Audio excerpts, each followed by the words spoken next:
find out the importance of what friendship means to you, at least for me, I had to go around on my own. Not as being lonely in isolation, but with awareness of myself in relation to everything that is around me.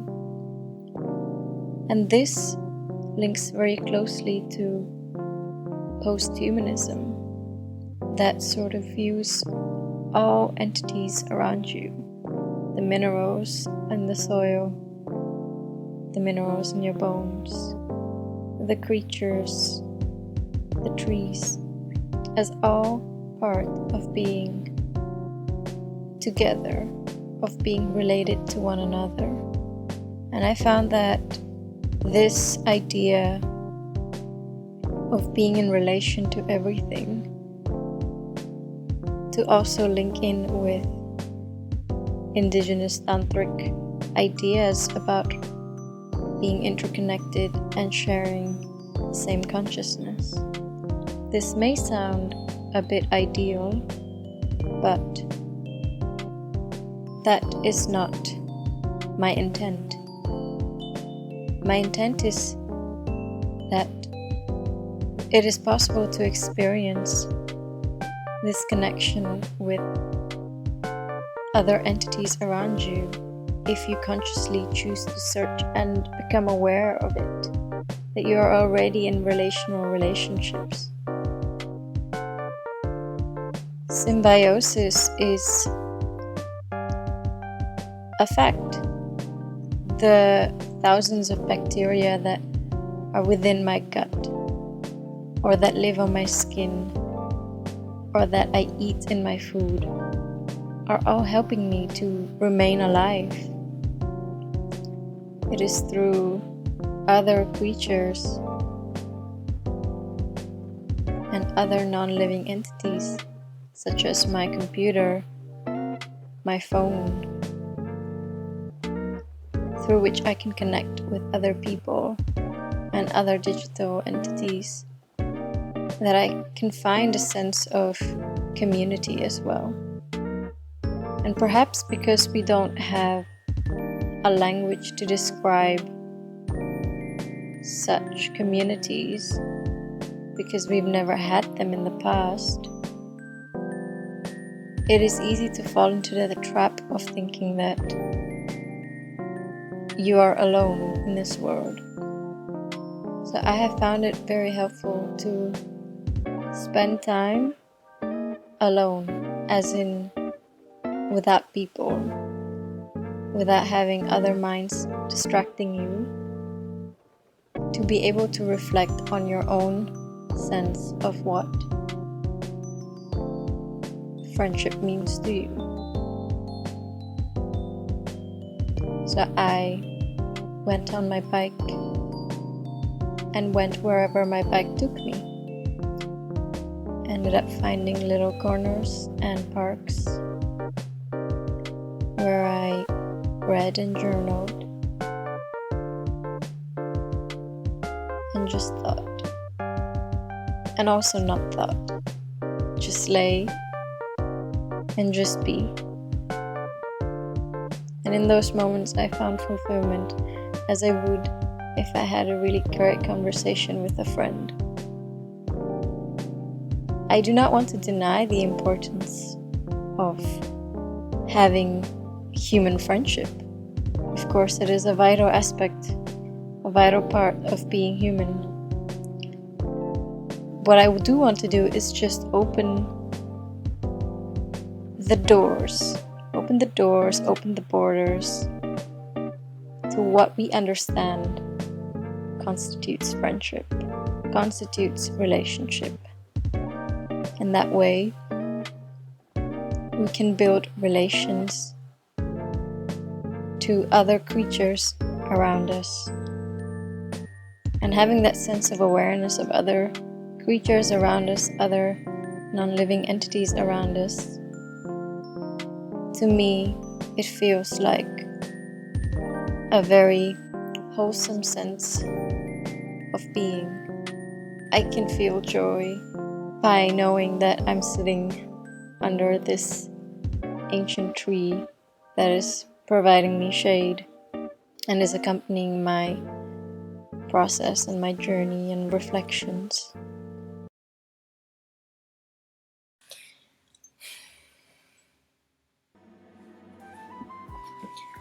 So, hello everyone.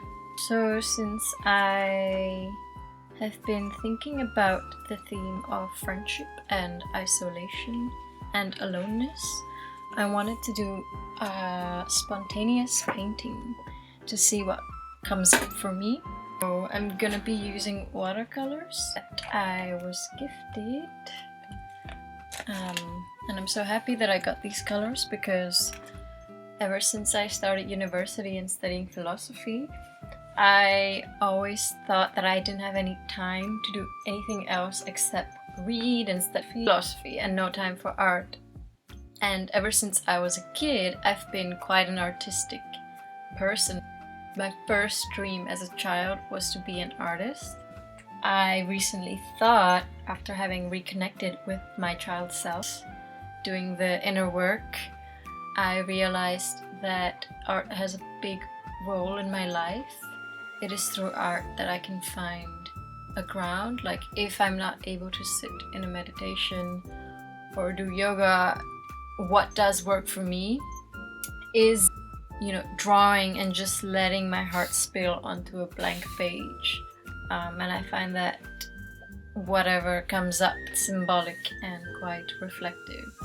So I would like to use art today as a means to explore the theme of friendship. I think it's quite a relevant topic since 2020. The whole isolation period of the world, it was a whole global thing that everyone went through. It was such an unexpected thing that we had to go through that, initially I was like, oh yeah, isolation, I can deal with that. As we went on in our second year of isolation, and it got to you without you expecting it. And often when I'd get frustrated because I wasn't able to go out and explore and go to activities and events that I would usually go to, like I love going to slam poetry, as just sitting there and listening to people spill their hearts out, or just going to random local jazz concerts, and just you get a whole vibe of the city that you live in when you go to these little local events. And I felt like I missed all of that. But then I also realized that it's not just that I'm frustrated that I am not able to go to these events and explore, but also that there are certain things in myself that I need to look into and dig deeper to question why I'm feeling so agitated. What is this craving in me that is not letting me rest? And then I found that often it's this insecurity as well of not making new friends, feeling like you're missing out in the social aspect of life, which you are, but at the same time that is not totally true, because I still was surrounded by people who I cared for and were still new in my life. There's always so much to a person that you can always explore more about, so much more to learn, like people deeper than the books that you would find in a library. Like people have their own pages that they themselves are not aware of. I decided to, not just appreciate those in my life, but also look into my own self. Think about what friendship means to me. It was a tough period because around that time I had recently found out the friends that I had around me were toxic. Like they were not good for my mental well-being. And come to terms with that was very painful and it was hard. And I was confronted with whether I want them in my life. You know, I admired these people because they were intelligent people who I could learn a lot from. But on the other hand, my quality of life, my whole sense of identity and growth and just wonder of life was being sapped out. I decided that at the end it wasn't worth my well-being to continue on such friendships or relationships where I wasn't feeling emotionally fulfilled. You know, the isolation period, if I did not have that, I would not be able to notice why I'm suddenly feeling so alienated. And I had never encountered such friends, so it was quite eye-opening for me. I was quite sad, to be honest, at that time, because I had to learn that not everyone in this world would have good intentions for you. I was confronted with having to think about, what kind of friends do I want in my life? How can I consciously choose meaningful and have meaningful relationships where I don't always have to think about whether I fit, where we can celebrate, you know, our differences despite being different, have that difference be of value, of that which characterizes our uniqueness. And so I really longed for that, and I would not have longed for that, or I wouldn't have known consciously that I did long for that if I had not been forced to isolate myself. So I found the whole isolation to be quite ironically non-isolating in the fact that my views on relationships changed. Learning how all people in your life, whether they're your parents, your siblings, or your friends, I mean, we're people. And so having to understand your parents not just as parents on a pedestal, but parents as another human being was also very revelatory for me. But it's just that I see them in a different light. I see them as my parents, but I also see them and understand them as different human beings. And in that way, when having to deal with fundamental differences in opinion, you can better deal with differences by understanding that they're also different people, as no one is obliged to have the same view as you. I suddenly made peace with that they're not gonna have the same opinions as me, and there's nothing I can do about it, and it's okay. The point is, how can I respect my own opinions and still try and maintain a relationship with them? You know, all these insights did not just come out of nowhere. I spent like a lot of time just doing the work on my own in my room, where like weeks of just this sadness that I would be plunged into upon having to confront different painful memories that you thought you had overcome but still exist. All these memories, having to confront them is very hard, because you're choosing now not to ignore that which bothers you. You're learning to respect whatever pops up, because whatever pops up is wanting to be healed. I, was kind of fed up of my own shit. Like, I no longer wanted these triggers to govern the way I lived my daily life. There would be weeks where I thought, oh my gosh, the whole time am I going to be feeling this melancholic my whole life now? But that's not true. Having to do the work, it's sort of like purging. You're fresh with these feelings because you've sat with them, you've seen them, you've processed them, you've digested them, and now, because you've given light to them, they will stay for however long it is necessary for them to stay, and slowly it will transform. The feeling will transform. And It will take months, it will take weeks, you know, it depends on the person. But at the end, it's gonna be all worth it. And so now going back to the topic of friendship, during that time where I had to do the work, I didn't want to have many interactions with people. It's not like I isolated myself from everyone because I was so immersed in my own self, and I didn't want any of that to be projected onto someone else. I, you know, was in my journaling, meditating, doing yoga. You know, I have a lot of plants around in my room.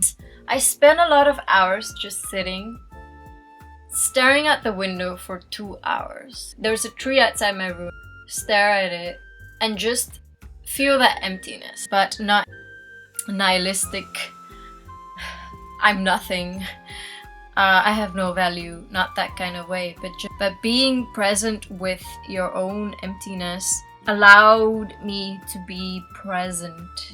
And so I spent a lot of time just sitting in my emptiness, staring at the tree, whatever bird was sitting on it, at the plants in my room, you know, the sunlight falling into my room. I basically made myself empty so that if there was something that wanted to show up in terms of feeling that I was wanting to cleanse myself of, I was there to witness whatever popped up. I found that when I, you know, stare at my plants, and when I had begun taking care of water kefir scobies, having to take care of scobies, make sure they're fed and they're alive, you know, having to make sure that you are taking yourself out on walks, keeping yourself healthy and active, like doing all that brought to me a realization that family or friendship, you know, relationships are not bound to humans. That kind of seems obvious intuitively, but it really hit me experientially. And I just built this whole relationship. Like, I never felt alone. Like, there was a period where I thought, like, I feel really lonely, but I felt like that thought was only because we are conditioned to think that when there's no humans around you, that you are lonely.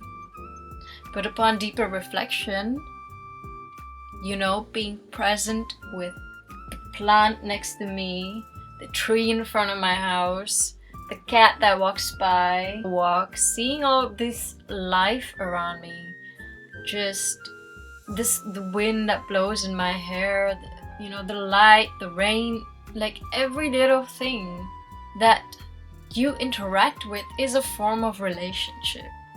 And whether you want to call that friendship or not, like, that's up to you. But in my experience, it was transformational when I could suddenly see these things as not distinct from me, but they're part of me. They're in a relationship with me. They're helping me grow. They help me think. And just sitting and looking at each characteristic of a leaf, trying to read the plant and what it were, or even just talking to them, singing to yourself as well. Like, all these acts help me build a relationship and share. I wanted to share this insight. It's such an amazing thing to see a non-human entity, whether they're alive or not, as being in an intimate relationship with them. I also was able to see this perspective because Classical Tantrik practices and learning its philosophy changed my whole relationship to reality. They teach you how to live fully, being fully present, being non-dualistic, and you're experiencing this world as interconnected to you. But that's a very brief touch, like a grain of salt touch into what Tantra is. An insight that I've recently had is that relationships are not about dependency, but they are about support. If you are conflicted about being kind of relationship, friendship, romantic relationship, platonic relationship with someone, and you are unsure about it, you can ask yourself these questions, and maybe you can journal them. And am I growing? Am I becoming a better version of myself in this relationship? And then you could list down the reasons for why you need this relationship. What needs are being met for you? And if they're not, doesn't mean you should end the relationship, but you can communicate and tell them what your needs are and ask them whether they can help you meet those needs. Instead of getting into the fights and the details of why you're doing this to me and why you're being like that, you can instead respond with, what need is not being met for you?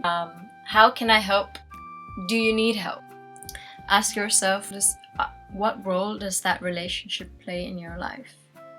Especially in today's age, there's a lot of interconnection happening, which I'm really glad about, but it's a lot of non-mindful ways of making friends. There's a lot of shallow friendship.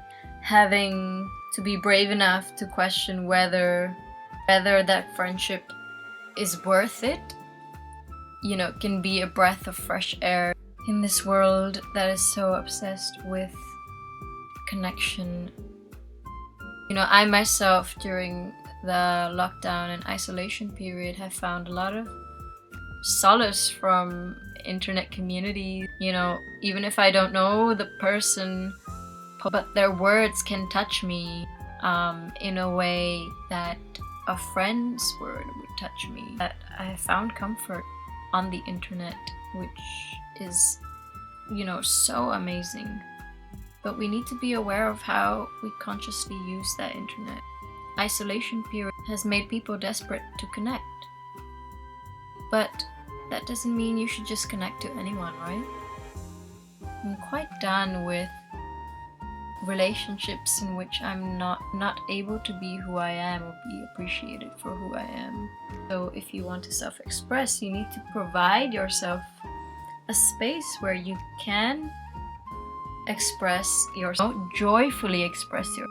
Sometimes a relationship with something outside of your species can be the most meaningful relationship you've ever had.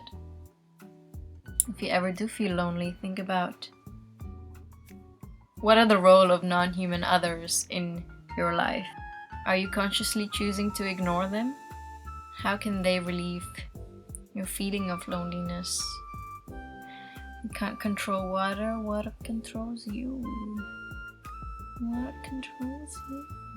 And that's it. Sometimes, when you paint, just don't go the way you want it. Friends should talk about friendship. what friendship means to them. What relationships mean to them. If only we learned to communicate better, perhaps we wouldn't face such emotions as loneliness.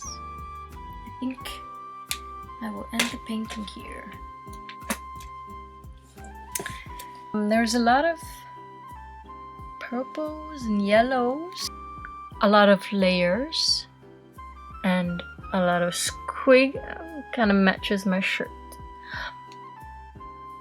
Maybe I was trying to represent how squiggly lines, the turbulence of our relationships in general, and the layers, in a way, show how complex relationships can be. There are layers of emotions, experiences, different kinds of people. The different colors are different varieties of entities that you can form relationships with, all combined together in this one little box. Is how interconnected we all are, and at the same time how similar each of us are, and similar needs and wants and similar patterns